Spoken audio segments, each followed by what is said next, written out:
साथियों के साथ एक परिचर्चा का मैंने आयोजन किया। उस परिचर्चा के आधार पर हिंदुस्तान टाइम्स ने एक रिपोर्ट दर्ज करने का काम किया, अखबार में छापने का काम किया 19 नवंबर को। मैं 19 नवंबर की उस रिपोर्ट में सरकार के द्वारा जो जवाब दिया गया, मुझे इसकी उम्मीद नहीं थी। जो भू राजस्व को देखने वाले पदाधिकारी दीपक कुमार सिंह के द्वारा कहा गया कि हम बिहार में जो भी खाता और खेसरा को हमने जो लॉक किया है वह 90 दिन की नोटिस के बाद किया है, यह 100% असत्य है। मैं इस दावे को चुनौती देता हूं कि अगर दीपक कुमार सिंह राजस्व विभाग के जो सचिव पूरे बिहार में अगर जितना खाता खेसरा लॉक हुआ है उसका 5% भी अगर नोटिस अगर उपलब्ध करा देंगे, अगर 5% नहीं करा सकते हैं तो 1% भी नोटिस अगर उपलब्ध करा दें तो मैं चुनौती देता हूं इस बात को लेकर के कि सरकार, बिहार की सरकार जनता के सामने इस साक्ष्य को प्रस्तुत करे, मीडिया के जरिए बिहार के किसानों और सिविल सोसाइटी के लोगों को गुमराह करने का काम नहीं करे। जहां तक मेरी जानकारी है, मैं ऑन द रिकॉर्ड बता रहा हूं कि जिस व्यक्ति को खाता और खेसरा के लॉक होने की जब सूचना नहीं है तो वह व्यक्ति अपील में सरकार के पास कैसे जाएगा। जो 90 दिन का जो लॉकिंग पीरियड बताया जा रहा है अपील करने का, सबसे आश्चर्यजनक है किसान को मालूम ही नहीं, बिहार के किसानों को, कि हमारे खाता खेसरा को लॉक कर दिया गया। उन परिस्थितियों में कोई किसान कैसे अपील कर सकता है और इस आधार पर सरकार यह कहेगी कि आप अपील में नहीं आए इसीलिए आपका जमीन, सभी जो जमीन है वो सरकारी जमीन के रूप में हम उसको तब्दील कर दिए, उसकी जमाबंदी बिहार सरकार के नाम से दर्ज कर दिए। दूसरी बात मैं कहना चाहता हूं कि किसी भी किसान के खाता खेसरा को लॉक करने का अधिकार सरकारी कर्मचारी को नहीं दिया गया है। केशवानंद भारती बनाम केरल सरकार के एक महत्वपूर्ण फैसले में तय हुआ था कि कोई भी संपत्ति का अधिकार का निर्धारण, जिसको हम टाइटल बोलते हैं, वह अधिकार सरकार के पास नहीं होगा बल्कि न्यायपालिका के पास होगा। आखिर बिहार की सरकार ने बिहार के 20-25 लाख एकड़ जमीन लाखों किसानों को किस सुनवाई के जरिए, किस न्यायपालिका के किस वाद संख्या के जरिए ऐसे किसानों का खाता खेसरा लॉक करने का काम किया जिसकी कोई साक्ष्य इस बिहार में नहीं है, ना ही किसी किसान को जानकारी है। जो हालत पैदा हुई है पूरे बिहार के भीतर, मैं बात कर रहा हूँ, कोई खास एक जिला की मैं बात नहीं, इमरजेंसी से भी बदतर स्थिति पैदा हो गया। जब किसान अपनी जमीन को जाकर के कहीं मॉर्गेज करने के लिए या बेटे बेटी की शादी के लिए या इलाज के लिए जब जमीन बेचने जा रहा है तो वहां पर रजिस्ट्री ऑफिस में उस खाता खेसरा को लॉक दिखाया जा रहा है गैरकानूनी तरीके से, बिना नोटिस, और वो घबराहट में ये नहीं समझ पा रहा है किसान कि हमको अपील में कहाँ जाना चाहिए। सबसे महत्वपूर्ण बात यह है कि अपील अगर सरकारी अधिकारी के पास करना हो तो वहां सुनवाई कैसे हो सकती है।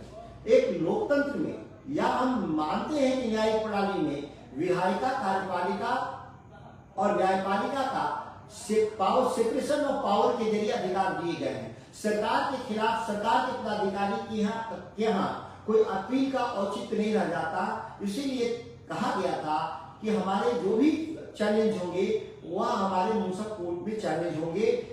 आज सरकार कह रही है कि न्यायपालिका आप नहीं जा सकते, हम ही आपके न्यायाधिकारी भी हैं। जो सरकारी खाता खेसरा को लॉक किया है उससे न्याय की उम्मीद करना बेमानी है और दुनिया में कहीं ऐसा नहीं देखा गया जिस तरह की बात यहाँ की जा रही है। आखिर क्यों जमीन को खाता खेसरा के तौर पे लॉक करने की बात चल रही है? एक महत्वपूर्ण सवाल हम लोग के सामने है।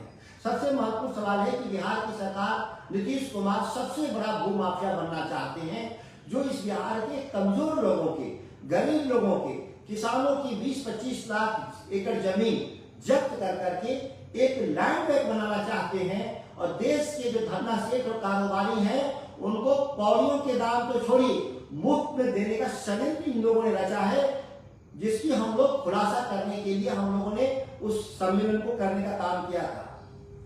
मैं मानता हूं और मैं माननीय पटना उच्च न्यायालय से मैं विनती करता हूं, अनुरोध करता हूं कि इस मामले को स्वतः संज्ञान लेते हुए बिहार में हो रहे घोर अराजकता पर स्वतः कार्रवाई करते हुए इस तरह के तुगलकी सरकार ने, नीतीश कुमार के तुगलकी सरकार के फैसले को रद्द करने का काम करेंगे, ऐसा हम लोग उम्मीद करते हैं।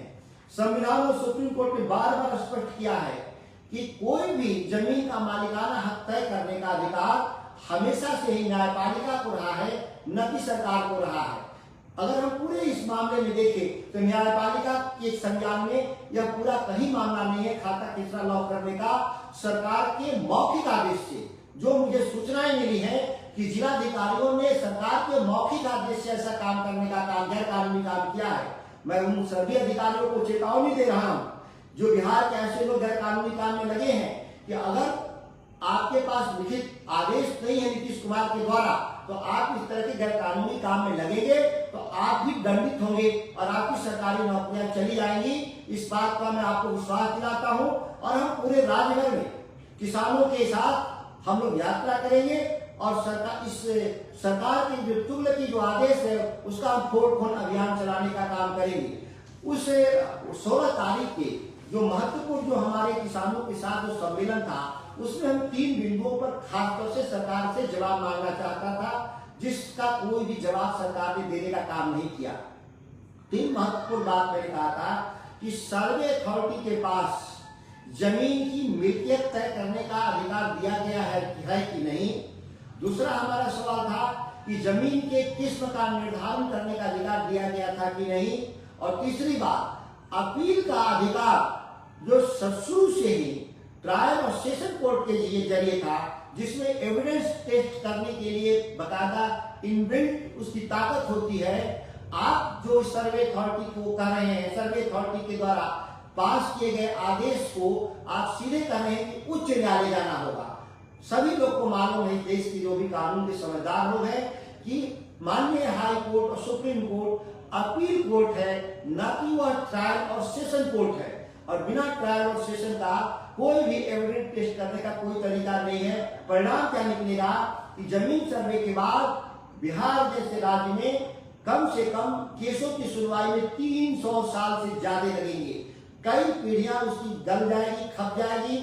यह बिहार में किसानों के साथ सबसे बड़ा धोखाधड़ी का तरीका सरकार ने जो इजाद किया है वो भूमि सर्वेक्षण है। इसीलिए सभी साथियों से और बिहार के किसानों से और बुद्धिजीवी और मीडिया के बंधुओं से अपील है कि इस मामले की गंभीरता से देखते हुए आप जनपक्षीय भाव से इस मामले को देखने का काम करेंगे।